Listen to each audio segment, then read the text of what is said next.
You want this, don't you?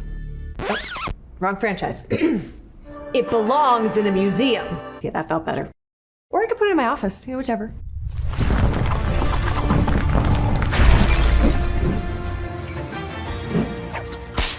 A new lo-fi dropped on the Lucasfilm social channels this week.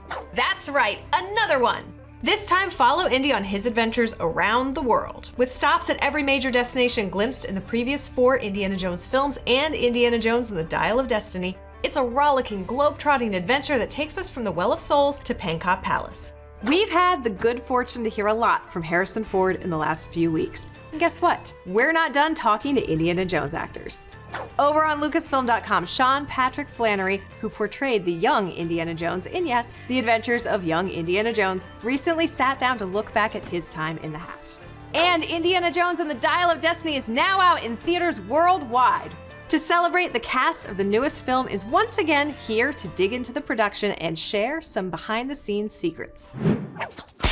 Is this film a love letter to Indiana Jones? It is, in the sense that it's made with love for the character. Part of love means trying to do something new and not just making a movie for its own sake, to try and push the character and understand the character at this stage of his life, but also to deliver those same thrills that we know, and the comedy and the adventure, only this time with an older guy being sent through the tunnel. Is your dynamic in real life anything like Helena and Indy's? No, that's acting. Fair, yes. I mean, I am always trying to steal things from you. The relationship between Phoebe and I think is not as fraught as the relationship between Indy and Elena. I think that I was well cast in this part to play opposite Phoebe Waller-Bridge. It was a long list. You know, you do make a great Indiana Jones. Actually, the advice you gave me to when I have to take a punch, imagine that I'm drunk, was really useful. I'm going to take that through my life and in my work. Oh, good. What can you tell us about Teddy? Teddy is a street kid from Morocco. He's like kind of a thief. He's trying to be an adult and he's trying to find his place between Helena and Indiana Jones. I'm really happy and it feels really weird to be in Indiana Jones for my first movie. Harrison told me something that was pretty fun. He told me that acting was actually like being a child. I think that's a good way to understand the work of being an actor. It's like being a kid, but you get paid. Yeah, exactly. That's fantastic. And I'm also a kid. Yeah, and you're getting paid. Yeah. Boyd, you and James Mangold made some very deliberate choices as you were crafting this character. I'm told there were false teeth and a haircut that's very particular. I was really excited and trying to figure out how to portray a character like that was hard for me to wrap my head around. And it started out maybe like a John Cazale look.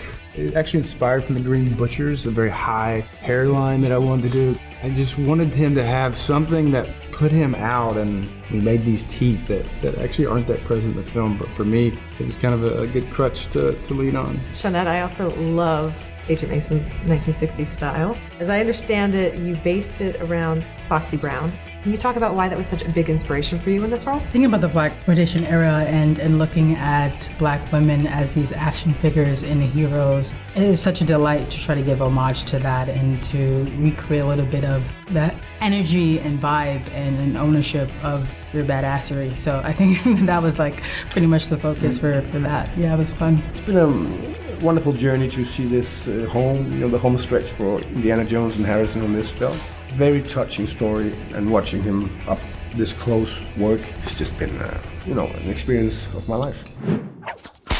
Today we're here with our friend from the Lucasfilm Archives, and we're getting our hands on the Dial of Destiny. Also known as the Archimedes Dial. Let's dive in. Yeah, well, Kristen, I'm so excited to be here because I love Star Wars, but I absolutely love Indiana Jones. Big same. One of my favorite things about the franchise overall is the fact that with every film, regardless if it's the Shankara Stones or the Kingdom of the Crystal Skull, you've always got an artifact that's somehow loosely based on history. That belongs in a museum! With the Dial of Destiny, this actually does relate to history. So for those that aren't aware, the Antikythera mechanism is an actual piece of history that was found about 100 years ago. The only thing that most archaeologists are able to tell from the original is that it was most likely a computing mechanism that allowed people to track the stars or also potentially track the planets. This particular prop, which was created by the prop master Ben Wilkinson and his genius team of prop makers, includes not only a replica dial make, but it has fragments for each dial cast in each specific space. Wow, that is some amazing attention to detail. On the first faceplate, we've got the acrophonic attic numerals. On the larger sloped ring around here, we've got all the front numerals, which are in ancient Greek.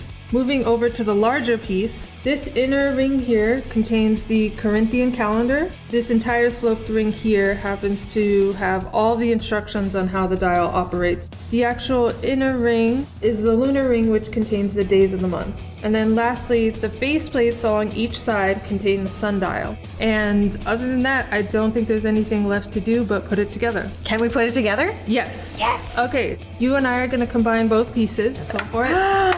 Ooh, it's a There's satisfying pop. If you want to take the compass and you can pull the pin out, yep, Oh, I was not expecting that. and you drop it right in there.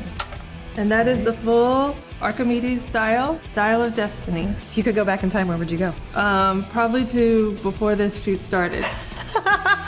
Before you said yes to doing this piece. That's it for this week. For more on Indiana Jones and the Dial of Destiny, out now, check out lucasfilm.com. And as much as we love This Week in Indiana Jones, no time for love, Dr. Jones. So be sure to join us right here when This Week in Star Wars returns next Thursday. Thanks for watching.